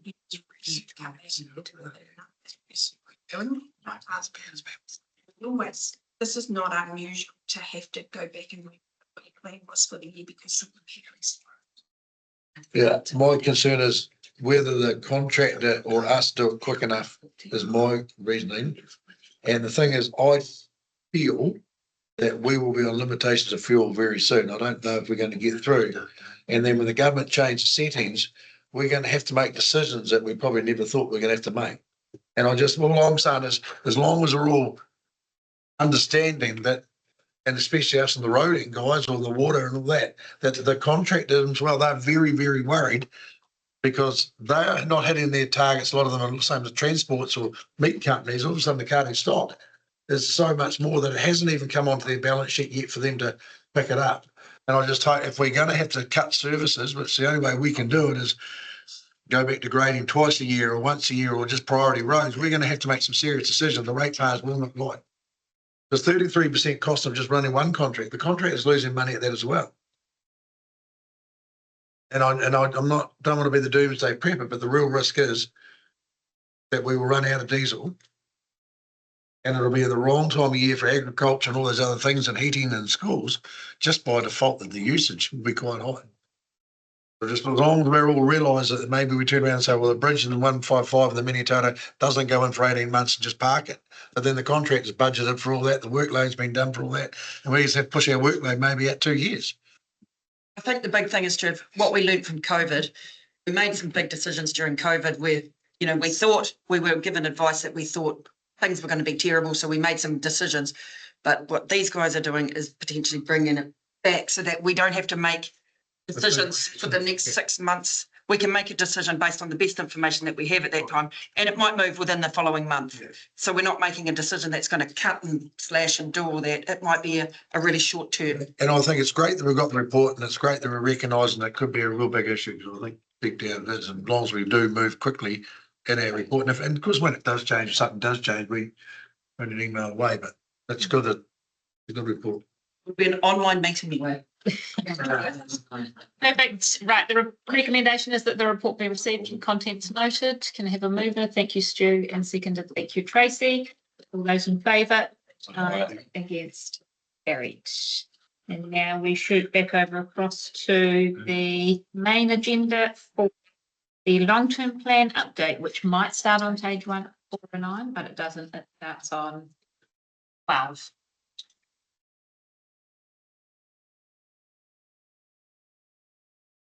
So we just wanted to bring you a quick update on the LTP ahead of the workshops, which are due on the 11th and 13th of May. So this is the first time that some of you will have met Biddy, who is our new corporate and strategic planner. Biddy will be running with a lot of this LTP stuff, so you'll be seeing her face at this table a lot more as we go through the next 6 months. So we just wanted to kind of give you a little bit of a reminder of what we've done up till now and what's coming in the next few months. So we've worked a lot internally with asset owning departments. So we've been training on how to write an AMP. So previously we had AMPs for roading and water. For this LTP, we will no longer have a water AMP. So the roading AMP will look pretty lonely. So we're looking to develop AMPs for parks and property as well. So there's been some training in that area and a lot of work on the presentations that you will see in the workshops in June. Sorry, in May. God, thank you. In those workshops, you will hear about what each activity is planning. There will be some level of budget discussion, but budgets don't actually have to be complete until mid-June. So what we'll do is come back to you the paper at the end of May for decisions on what's happened within the workshop. So you can give direction as to whether you want us to proceed and put a budget line in, whether you want us to take something out and not even put a budget line in, or consider various different options, just so that those budgets don't start out with everything only for us to then have to go back and start cutting things out. So hopefully this will be a good middle ground to make sure that the budgets are reflective of what you guys want to see. And I'm sure there'll probably still be some tweaking after that, but it just gives us a better start than I think we've probably previously had. We are doing this pretty early in the piece, and that aligns with Roding's NZTA funding bid. Again, you'll hear more about that in the workshops, but this just means that the whole organisation is aware of what's going into that NZTA funding bid, and we can make sure that when we are looking at options and budgets, it's in totality and people aren't having to work with what's left after we've said yes to roading items. And we just want to make it a really fair process this time. So we are looking to make sure we have everything done by the end of this year. So that will be consultation documents signed off, draft LTP signed off, and that means that at mid-January, Deloitte will be able to pick that up and audit it, and we will probably be starting consultation far earlier than we ever have. So that is the current plan. Any questions? One, was it, I don't know whether I may be dreaming this, so did we request that some of the chunks come to us early so that we're not reading the document as a whole in parts? Some of the parts that were kind of, so that we're, yeah, did we request that so that we didn't have to wade through a giant document? Yeah, so once we start getting the documents ready, the intention is to be circulating those around by email outside of meetings and all that kind of stuff. So we definitely will ready or in a form that it's, you know, enough of a draft to send through. Yeah. We will those to you. What happens with the LTP, because they're so interlinked, especially the financial and infrastructure strategies, they do tend to pretty much come together all at once. There are some policies that will be ready sooner than others, such as a significance and engagement policy. So when they're done, we can start sending them through over email and then have a conversation and meeting about them. Great. And table them. Yeah. If I recall to the workshops on the 11th and 13th of May, we're intending to get the presentations. It's a consistent format of the activities to you by Friday, on the Friday. Friday beforehand. So you, over the weekend, you'll be able to go through the various activities and see a familiar format. Awesome, thank you. And just for those workshops, because budget holders do have until the end of May to enter their budgets. Some have already entered the budget, so they might have a wee bit more financial information than others. So you might just see a little mix there. But really the intention is to get direction from you all on some of the bigger items, to go away and say, no, look at that again. No, we're not interested in that.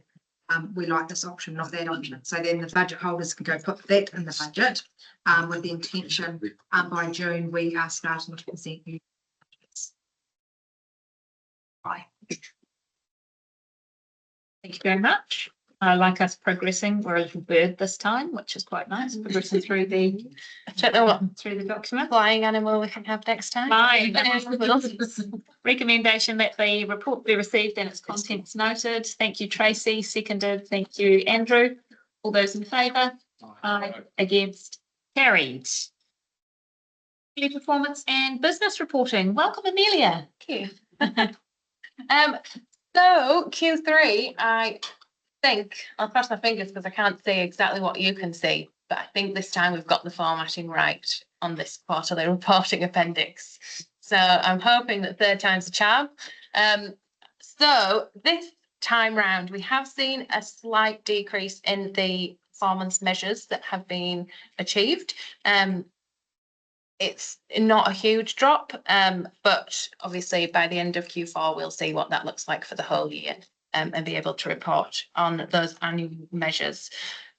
What we have noted in this report is a significant increase in the number of legoimas processed in the quarter. So Q1 and Q2 were fairly reasonable, 24 and 28, and we've processed 44 legoimas in Q3.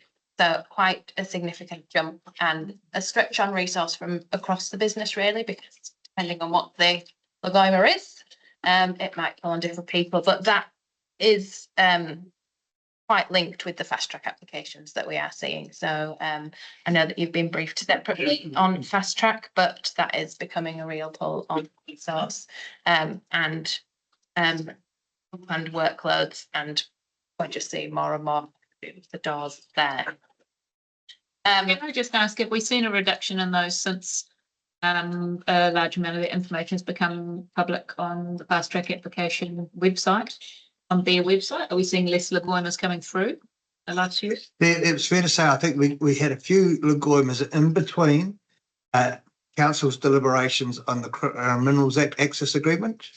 And then I think it's, now that fast track application side is up and loaded with all the information, it's probably, we're still tailing out of some of those original requests, aren't we? There's been quite a wide range of requests coming in, and quite a lot from researchers that are just targeting central, and like I've got one sitting on this that has just been doing a student, quite a wide range of that we have to be narrowed, which they have. Yes, it is chewing up quite a lot of the organisation's time, the poems at the moment. Yeah. In positive news, though, the number of visits to the Ranfurly and Roxburgh pools were significantly higher in Q3 than in Q2, and that's just, I guess, to do with opening times. But we had opened quite early.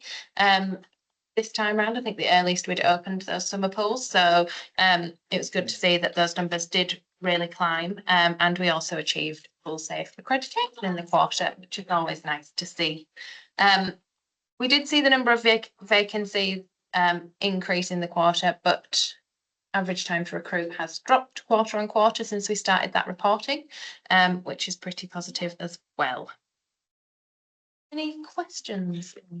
There's some good data around the planning and regulatory, just to get a sense of the values, 171 building consents, that sort of stuff. Of course, what you'll see when you read into it on page 420, you'll see the planning side of the house, and we talked about at the beginning of it today with QP about what we're seeing in the resource consents and that planning. That's what that red reflects. Challenges in that space we're presently experiencing. One question I've got, we've got fast track update. Why is the remarkable ski area? Because the development is in our catchment on the other side of the hill. It is. It's all in us. Just a small slither crosses the boundary. Yeah. Wow. From the Bill, we can tap into. yes, so from the main facilities, that's all in our area. Maybe that's where we should have some of our workshops. So don't scan. And then have the council. Has anybody got any additional questions on the business report? Was much easier to read and follow along and understand the trends. So no, very happy with that. Thank you. And the recommendation that the report be received, and have a mover. Thank you, Bob, and a seconder. Thank you, Andrew. All those in favour? Aye. Against? Carried. And then we head on to page Sports or online. Mine's different. Key risk report, anything to note? No, I think obviously the escalating fuel situation we have already discussed, so that has been added. Just to note, we are going through the process of updating our assessments, which will go to audit and risk at the start of June. So I've still got a little while to truck along with this one from February, but we are seeing that some risks are trending upwards this quarter. So we went from a really stable quarter the last time we reported to actually we're seeing some increases in risk exposure, which will come to audit and risk in June. Pushing on. Did have one just go down. Cromwell Hall, now called to Cromwell Memorial Event Centre. That one would look great. We'll discuss that one with David and Facebook next week. Same it. That's what it is. Thank you very much for that, and it'll be good to have that come back on the basis of New Zealand's risk outlook also changing recently, to see when that comes back before audit and analysis. So, thank you. Any questions? Report be received and its contents noted. Thank you, Tracy and Cheryl. Those in favour? Aye. Against? Carried. Much appreciated. Thank you. Now move to use of financial contributions for Bannockburn Cycle Path connection with QP and Holly. Welcome. Good afternoon. I'll take the report as read, but just run through it quickly. So a section of the New Gorge Trail runs from Bannockburn Bridge up Bannockburn Road and then along Felton Road. And this route will serve as a key corridor for locals and visitors accessing both Bannockburn and the wider trail network. We've identified that there's a short sort of missing link between Felton Road intersection and the Bannockburn Township, which forces pedestrians and cyclists to travel uphill along the road, and it exposes them to live traffic. With the Kawerau Gorge Trail scheduled to formally open in early winter this year, we can anticipate a significant increase in pedestrian and cyclist traffic. And if we use the Lake Dunstan Trail as a bit of a benchmark, that was forecast as having 7,000 riders per year, but it actually attracted over 80,000 in its first year alone. The new trail actually may exceed this volume potentially due to the scenery and its proximity to Queenstown. So as New Zealand Transport Agency subsidy for roading improvements is limited, with roading only receiving about 4% of its requested roading improvement budget, it's unlikely that the connection would attract NZTA's subsidy anytime soon. So delaying the project to wait for alternative funding means that this higher risk sort of missing link would be present as the trail use peaks. So at the Cromwell Community Board meeting held on the 3rd of March this year, the board resolved to recommend that council allocate up to $300,000 from financial contribution reserves for the design and construction of the Bannockburn Shared Path connection. It was noted that a physical barrier of some description should be installed between the road and the trail to further discourage cyclists from using the road. The roading team is finalising comprehensive pricing, and we would also try to align with other scheduled projects in the area to reduce overall costs. So completing the approximately 185 metre link between the trail and Bannockburn Township will connect the network, provide a safer route for visitors unfamiliar with the local roads. So taking this into account, we do recommend option 1, which is the funding of up to $300,000 from the financial contribution reserves for the design and construction of the Bannockburn Shared Path connection is approved to proceed.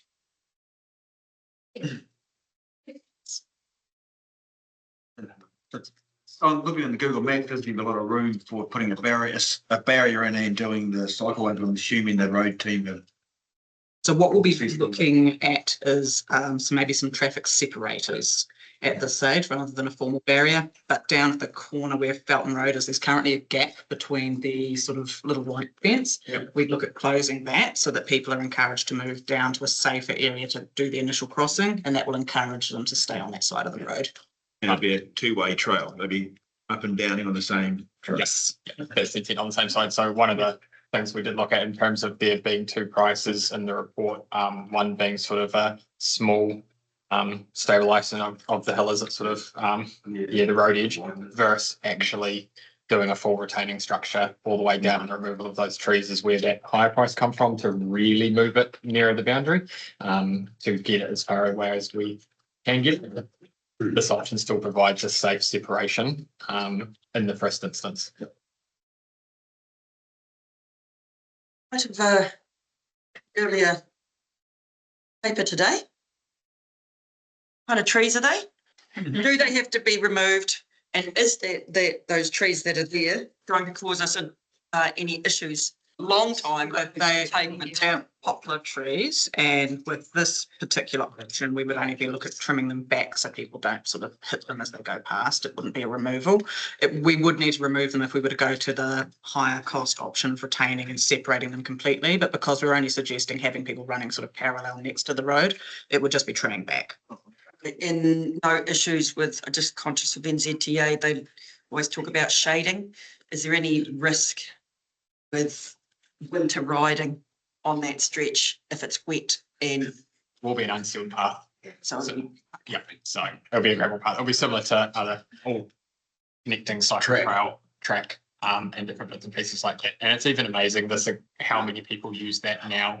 And you come over the brow of that hill heading towards Cromwell, and there's people coming up that side of the hill, walking up that, biking up that, everything like that. So yeah, it was definitely highlighted. And just for wider awareness, at the public forum of the community board meeting, some individuals spoke to the importance of this, as well as just a plan for people in Bannockburn and the Bannockburn township, and the fact that there is limited facilities and different things like that there as well. So we consider that in wider council planning as well around what sort of the future looks there, but and highlighted the need for a community plan, but there's other community plans in train at the moment. So yeah, that was just another highlight from that community. Recommendation that we receive the report and accept the level of significance and approve the use of financial contribution reserves to fund the design and construction of the Bannockburn shared path connection up to $300,000. Thank you, Tracy and Stu. All those in favour? Against? Carried. Thank you very much. Economic Development Annual Work Programme. Welcome, Mr. Lennon.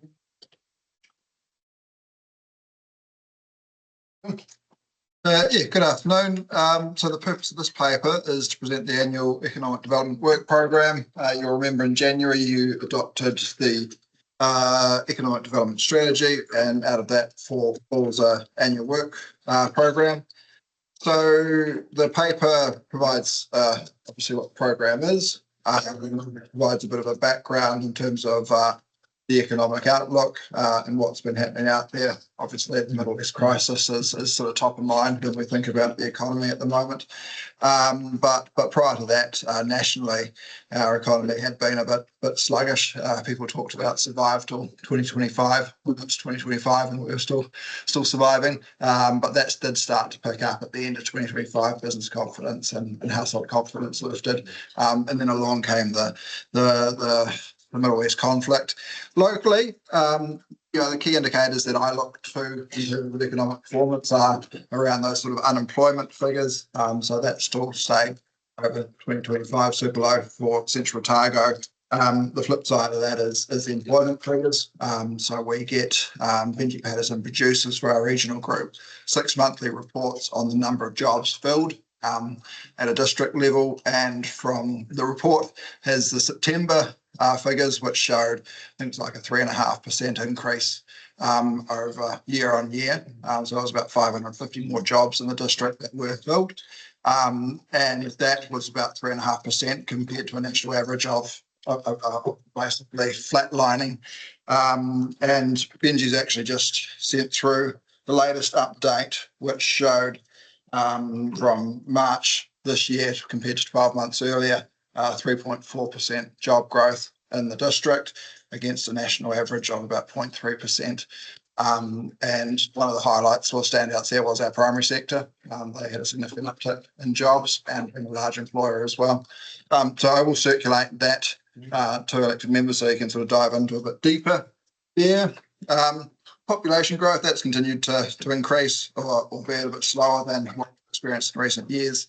And obviously there's those large scale projects that are on the horizon at various stages, and if any of them should come off, that would increase economic activity as well. So yeah, the annual economic development work program is the attachment. It just highlights the key work streams and projects that we undertake in the economic development function, and I bring that back every 6 months to council for a bit of an update on that.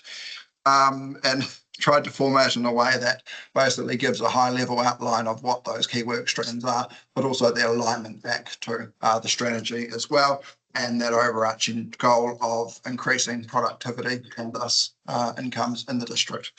So yeah, there's a mix of existing works continuing on, and we've got our supporting new business growth through Startup Central, supporting the entrepreneurship. We've got regional collaboration like ORED, who just produced those statistics. Also Film Otago Southland that presented to this council a couple of months back. Mayor's Task Force for Jobs. Craig will bring an update to this council around the outstanding work that he's been achieving in that space next month. Engagement with the business community. So I sit on the Business South Advisory Committee along with Tamer, and also a number of other industry and business groups as well. We've got the Improving Digital Connectivity Project. There'll be another update on that one to this council next month.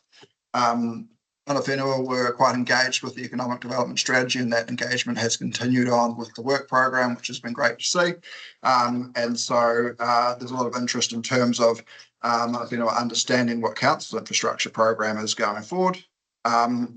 Public transport comes up time and time again for Central Otago. ORC are leading a project in that space to look at how they better connect Central Otago townships, and so I'll be helping them with that report and that engagement. And also another one is another new one. It's really the Central Otago Cherry Benchmarking Project, and that's in collaboration with Summerfruit New Zealand. They'll be leading that. Cherry, the plantings over the last 6 years have really grown, but now that story has gone from more growth to an optimization. And so this benchmarking project is around taking localized research to look at what are those high performing factors in there, and enabling that information to be shared with other growers so that they could use that in their business case, business decisions. Your role as a partner in that, what does it look like? In that particular project, so we're likely to contribute funds, would likely to be then looking at, well, once that report's involved in the scoping of the report, but also once that report's done, how do we help the industry to get that knowledge out there and that uptake of that knowledge into an individual business decision-making process. Also, it has an importance around advocacy as well, understanding what the impacts on what a key employer and earner is for the district of, whether it's the topic of the day, which is the fuel prices, it could be around changes in labour legislation and things like that. So does the cherry industry have a levy structure? Yep. They do? Yep. Yeah, right. Yeah, and that's where some for New Zealand. Yeah, that's my next question. Yeah, cool. So put on your crystal ball glasses. Our growth, you say it's slowed a bit, is it significant to worry about? And if it's slowing, is it because of the, capacity in our region, or because of the economic times? What I sort of outlined in that report is, although as a district we are migration for us is mainly a domestic story rather than an international story. From a New Zealand point of view, that international migration helps free up people in other parts of New Zealand to then migrate here. And while our national economy is sluggish, there's not the employment opportunities here to retain New Zealanders in the country or necessarily attract others to New Zealand. Is it a marketable slowing, and do you see it continuing, I guess would be the question? Oh, that's really a crystal ball. From a national story, like I think the economy had been looking a lot sharper at the start of this year, For but us. yeah, but that'll push out to 2027 now. I think we will experience slower percentage growth. But in saying that, that baseline has kept increasing, so the actual numbers on the ground should be similar. And question number 2 of 3, large scale has been banged down our throat, right? But wherever we look, we turn, we've got solar farms, gold mines, airports, hospitals, developments, whatever it be, irrigation, falls dam. The real risk is that do we, and the answer probably definitely, I know the answer is no, have the capacity to actually fulfill some of these jobs? Because you could have 4,000 or 5,000 people going to jump into the workforce. Are we at risk of sort of over offering and undersupplying? Yeah, I guess the question is whether we're offering, but hey, we have one of the lowest unemployment rates. We do have a small population as well. So if those large scale projects do eventuate, then they will put pressure on the economy, and that's where hopefully we'll like to engage from an economic development function and look at what those lead times are and what we can do to enable that. And a big part of that is hopefully enabling local procurement as well. Third question, the tourism hat on, with the fuel and the global uncertainty of fuel, have we seen any influence from the Australian market? Because this year, the Australian market's been phenomenal for tourism through Central Otago. I guess the risk is, and it's also an asset, is we're not far over the ditch for a 3-hour flight, that could we get the reverse happen with actually tourism from Australia becomes massive? Is fuel going to affect it, I guess, because it was cheap to come from Aussie, it is to come from Auckland. Oh, no doubt fuel will affect it. It's just, I'd be hazarding a real guess there, Stu, but I would like to think that Australian market might be more robust than we expect, what we think. People turning away from all the longer haul flights to something a bit closer to home and with the security and the peace of mind as well. Yeah, well, I think that's probably the way I'd be looking at it, because Australians, I've been told, absolutely love the ease of coming to Central Otago and the ease of getting around and the people. So I think it really, the tighter the world gets, the more we might even get a reverse action and get full of Australians, which would be, they spend a lot, they're quite good. You're traipsing around the district, going to all the business events, which is wonderful, and I know you're very much appreciated there. We have seen a few business closures in both Alexandra and a couple in Cromwell as well. Are you getting the feel from the business events that people are getting more worried, or is this more that kind of cyclical nature? I know it's not unique to Central Otago, but are people still, when you look at those numbers around the employment growth and the job growth, is that buoying people, even though some businesses have not survived the last couple of years? Yeah, good question. I mean, there's changes constant, right? So I think you are seeing that underlying trend. I think with some of this fuel prices, you will see a change in how our locals do spend money. There will be less discretionary spend. That may accelerate some of the things that we have experienced around fewer shops in some of our CBDs.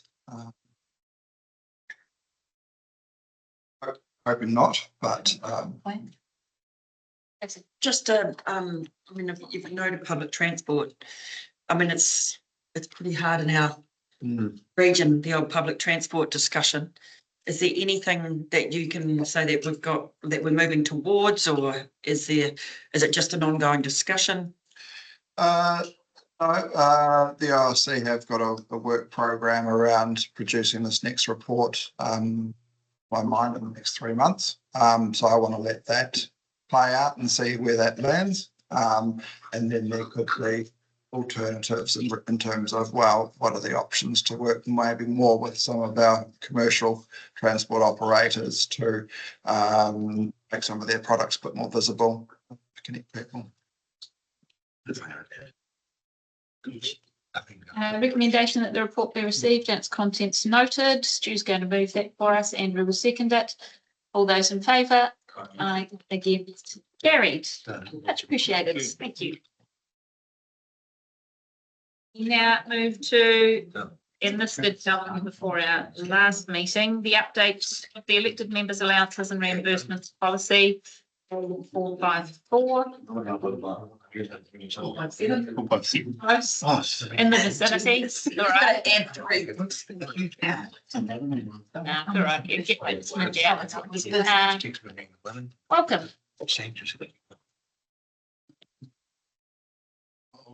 Do this, yeah, so, and Alex have, been working on this together. So this came to the last meeting, you remember, and you tasked us to go away and write something up, so we have. And you'll see it there, in the report.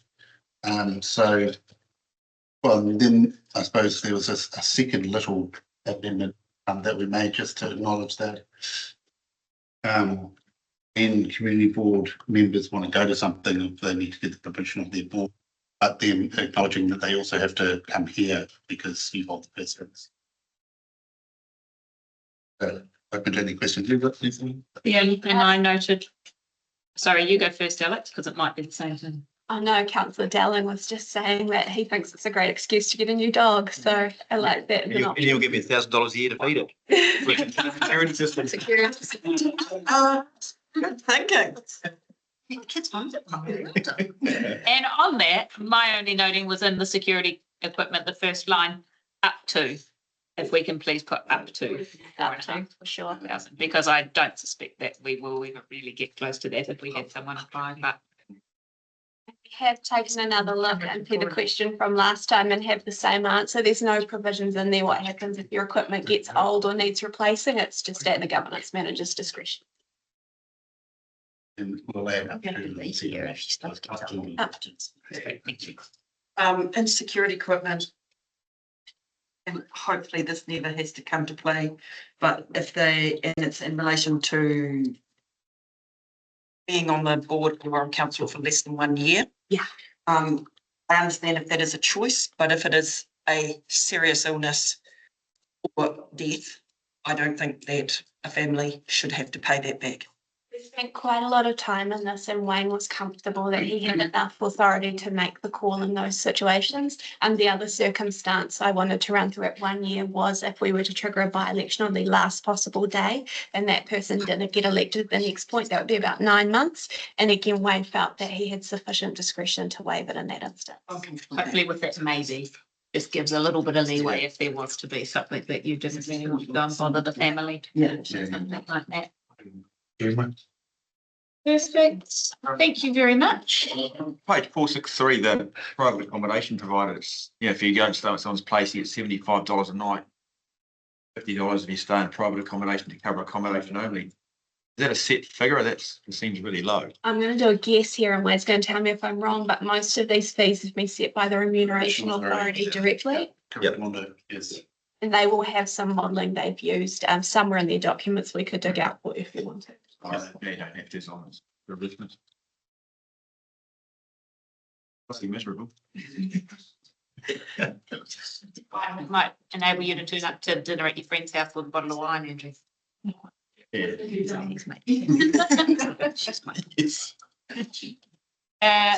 Recommendation that we receive the report and accept the level of significance and adopt the revised elected members allowance and reimbursement policy.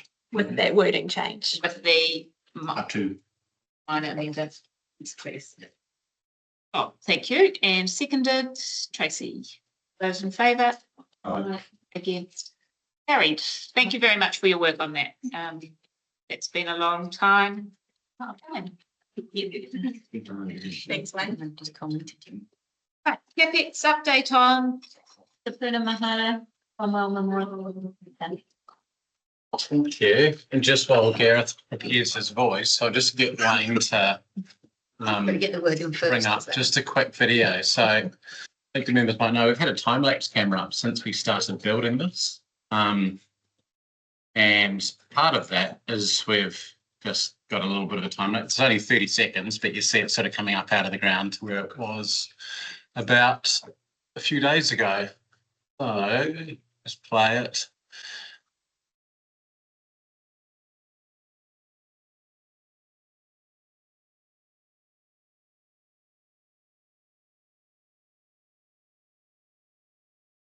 Kind of cool. You got that in place? Yeah. I don't know why we didn't take 30 seconds, why it's taken us 2 years, but you know, pretty good. Yeah. Belong in a name. That's right. Yeah. But that's pretty cool. That's something we'll share with the public as well very soon and just sort of share the journey of it too. Awesome. Yeah. Yeah. So, Yeah. I thought we'd start with something a bit fun. So as part of our contract, they're going to be pulling a video together, timescapes. And we agreed with them up front that because there was another camera there called Visual Studio, they'll take that footage plus the drone footage and all the timescapes and then amalgamate that together. Bex is busy working on to get that all sorted out. So pretty exciting because the last day of this month is when the camera comes down. So, and if I can, big shout out to the entire team who made Saturday happen. Major event. And the last 30 days, what we achieved was actually quite phenomenal. And it's all to do with teamwork. So big shout out to Nailers and the CODC team and everyone else that jumped in and helped out. Landscape is the works. Yeah, I was part of that too. He's been working big hours. He cracks that work so hard. And takes all the. Plus Stu threatens me, so I'm kind of like getting from both sides. So I would say take the report as read and we're on time, on budget. There's a couple of photos in here. It almost seems outdated considering the fact that we've moved on so much. But you can see that a lot of the iwi contribution from the design on the proscenium has gone up. The artwork is coming together. The concrete floors have been, all the stuff's been removed off of them and final polishing is getting done.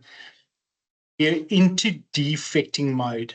So we're right at the tail end of this and in a short while we'll achieve practical completion and effectively look to handing over the building to the new operators, which is Will, the venue director, which you guys met a little bit today, and he's got a fantastic team. The facilities team will also be involved, but it's just BAU for us as we move and evolve into this new facility, which I hope everyone's going to be enjoying. And I'll take any questions. we're just pleased to hear you say on time and on budget again, because Deputy Mayor did tell you 7 years ago, not $1 more. 1 cent. On that basis, thank you, Tony, for leading that. Just when this is in the bottom part, it talks about the reserve, what you had in reserves, the loan, etc. Is there an external funding? The interest component of that, is that considered within the loan amount or? Are you talking for the So you've got construction zone? No, the total bill. What you've got there is how the construction cost is funded, not the loan component. Just look at, so the interest component of that loan, Yeah. where does that factor in, or is that on top? That'll be on top. There's the 45.8 spend that council approved for that, and then the loan part of 15. Next year, 18. Yeah. 18. Yeah. Yeah, and the interest will be on top of that. So we just talk total capture of the budget, and that's what we work towards. But the whole point of us doing land sales and moving with the other developments is to pay back that loan as quickly as we possibly can. We gave ourselves 5 years. We are well on track to achieve that. That's the interest being paid to. Yeah. No, looks good. It's really good. It's due. So that's a shit ton. just to add, We're on page 472. And the master heading at the top of it. Cromwell Memorial Hall project. Project named. Oh, right. Oh, just. That's just saying, you know. Just, You go, you got to name something, shut up. We're not talking about Te Puna now, though. I just thought that in 20th of April, in 2024, that was what it's going to be called. That's, I'm sorry. I just. That's quite good at taking the bait. Jump on Facebook, Stu, you can have a comment on there, there's a few people joining in.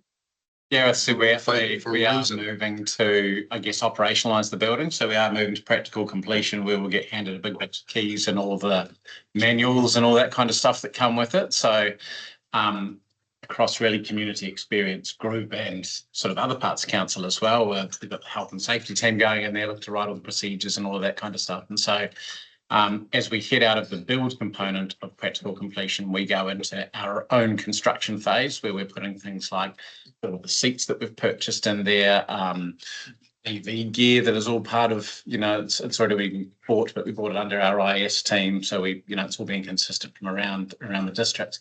What else is going in there? Sort of like whiteboards, all of the things that you use to operate a building. Our team will start to go in there over probably in the next month. And then we'll have a month with the building just to ourselves before we have the official opening on the 17th of July, as Anna Harrison said in TCB meeting. Yes, Curtis. Your report, you're on budget.